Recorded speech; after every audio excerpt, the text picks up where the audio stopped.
Hello everybody, I'm Gwen Campbell-Mindes. Welcome to Gwen's Bookish Ramblings, and as I do book 2 after having done books 1 and 3, because I am an incredibly disorganized person, let us discuss the Into the West, which is The Founding of Valdemar, book 2. So I've said this before, the first book is basically just the process of first Duke, then demoted to Baron, and then becoming whatever, Valdemar escaping. And he and his people, they've made it, into the distant west, as far away from the Empire as they can get in a single shot. And this book picks up when they say, okay, we can't overstay our welcome because where we've landed there are a bunch of people, there are some villages, and there are too many of us here in one place. We'd basically wind up destroying the entire environment and we'd have to take over the locals, and we don't want to do that. We want to make our own place, not be, imperial overlords. So they decide to basically start heading west. They take because the where they escaped was the thing that they used to escape were barges, that is, boats.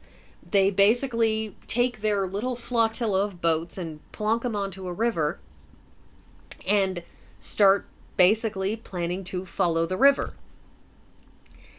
And they have various adventures along the way. As you can see on the cover, there are trees with mouths. Well, they run into a forest of trees with mouths, which, in point of fact, come back later because this is, in fact, the Pelagirs, and that means that the trees are able to get really, really mad and pick up and chase after them and try to murder everybody. So that creates a dramatic climax at the end. But the thing about this... But the thing is that they set out, and the thing that sticks with me the most, and I'm not even particularly sure why, is that Valdemar's wife, Isla, has a younger sister, Delia, and Delia has the world's biggest crush on Cordis, on Baron Valdemar. Like, she is deeply and madly in love, or believes to be herself to be in love, something or other. And so Valdemar, she's got a fetching gift that is telekinesis and teleportation. So he basically he sets up a bunch of scouts so that you have a small mobile group of people who move ahead and are able to help the much slower moving flotilla know where a good place to stop for winter is, and so on and so forth. And so he sends the scouts ahead, and he sends Delia with the scouts, and he does this partly because she has a fetching gift, and partly out of sympathy for the fact that Delia is a gently raised young lady, which means that she doesn't have a background in doing heavy labor. She hasn't spent her time the way her older sister would have, learning the management skills that you need to run an entire duchy. Delia basically is stuck in this unfortunate position of not having things that she can do to make herself useful, that she's like a skilled laborer whose skilled labor skills have absolutely no value, in this sudden nomadic existence they find themselves in. But she does have her gift, her telekinesis, teleportation.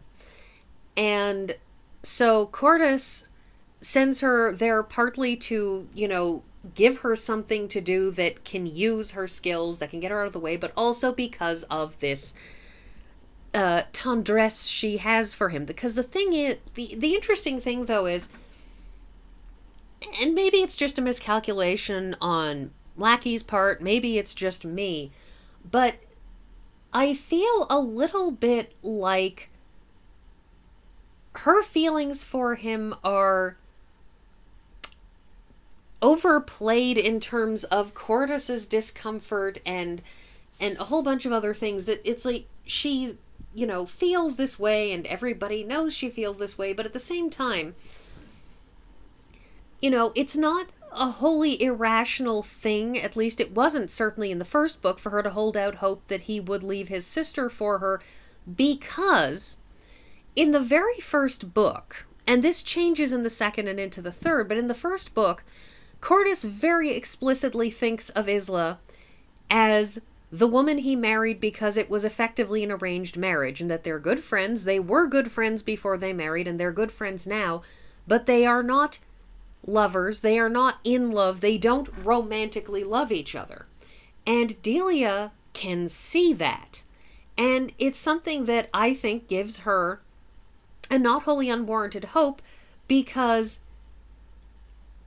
there's this thought process that if they're just friends, if they are only having children because, he needs to have heirs to his duchy, so they're having children, but they're not in love with each other, and they are not, being that way, and Delia can see that, then it doesn't make the hope that, in effect, the two of them would break apart and each pursue their own person who they actually are in love with.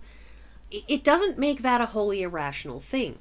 More than that, Delia spends the entire section of the book before we have her sort of finding her way into letting go of her crush, Wu. She is constantly fully aware of the inappropriateness of her feelings, of a whole bunch of other things, and it's hard to tell if, for me at least, it's hard to tell if Mercedes Lackey is leaning on the fact that Cordus is uncomfortable with Delia's obvious crush on him, or if it's that she genuinely means to project the notion that Delia is just completely wholly irrational, and because the thing is, she's clearly not. She is fully aware that wishing for Cordus to be free for her is wishing ill on her sister, and she doesn't do that. She is fully aware that she's not going to hold a candle to her sister in terms of her sister's skills or any of those other things. She's watched the two of them move from being a partnership into being a romantic partnership. It's she's fully aware of this, but I always feel like there's this subtext of Isla and Cordus sitting there basically being all, that it feels to me like a subtext of the two of them believing that, Delia doesn't really understand reality. And the thing is, in the first book, to an extent, no, she didn't, because she had been brought into this plan to escape already in motion, and a plan which, frankly, she wouldn't have wanted to be part of, because she was a noblewoman who wanted to live the life of a noblewoman. She wanted to live in comfort and get married and have kids and have a home and just do regular noble people stuff. And winding up here was something that she effectively got dragged along to because she literally couldn't stay where she was. But by the time that we hit the start of this book, which is, months and months after the end of the first one, she is well aware, she feels to me as being extremely realistic, that the only time that she doesn't feel realistic, that she doesn't feel sensible and capable and both feet on the ground, are when she has brief moments of flights of fancy, but she also immediately puts a stop to that herself, that, she thinks, oh, if I had been there, I could have done things and impressed Cordus, and then she stops herself and thinks, no, that's stupid, I wouldn't have impressed him, and I wouldn't have succeeded, and he's not going to leave my sister anyway, so, it's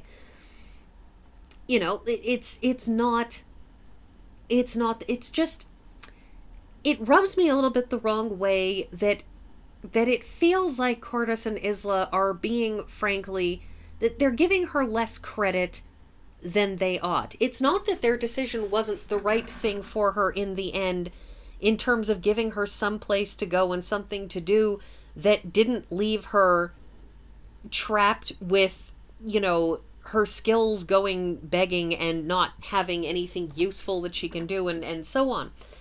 But at the same time, it feels a little bit like they see her as perhaps being younger than she really is, that they're treating her more like the 15-year-old, 16-year-old, whichever it was that she was when she first arrived at Cortus's duchy, than the young woman that she is now, who is a good 4, 5, 6 years older than that it's sort of...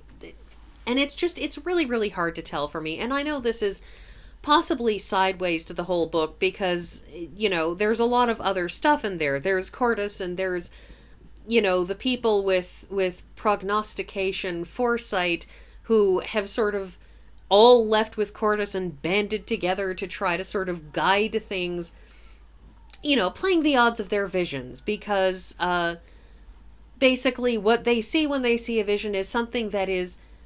They see possibilities and they can narrow them down to possibilities that are more likely than not, and how to bring about possibilities that they like better than others.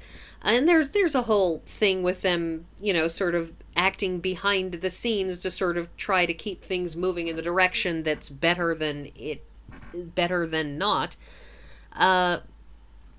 Frankly, that whole scene was weirdly uncomfortable to me, and I'm not sure if Lackey's going to put out a 4th book and bring that back around in some way. I kind of hope she does, because having that scene taking out, on the one hand, it sort of explains Cortus's unrelenting good luck, in effect, his, constant good choices that take them in good directions. But at the same time, it felt like this uncomfortable outtake where you're left asking, okay, so where are these people with foresight, and what are they doing? The only thing you can hope is that the people with foresight eventually fold themselves properly into the heraldic circles so that, we get proper handling of that mess. But it was a whole thing where it's this whole big scene at the end of which they take Cortus's specific memory of that away again so that he can go on living without the knowledge of that. And I don't know. I feel a little bit like this power behind the scenes thing is concerning and weird and awkward. But that's me. And there's... and yes, this is, in this book, that we meet the Tayledras because we know what the Tayledras were doing in the Pelagirs ever since the end of the Mage Wars, which, according to this book, were only 500 years before this, and that is they've been gradually cleaning up these, twisted regions that were caused by the, 2 magical atomic bombs going off with their, 2 circles of influence colliding and causing massive chaos. And we know the Tayledras have been clearing ever since, but this really, it puts the Tayledras really fundamentally at the center of the founding of Valdemar in a way that is intriguing, because it intertwines Valdemar and the Tayledras in a way that is particularly powerful, considering that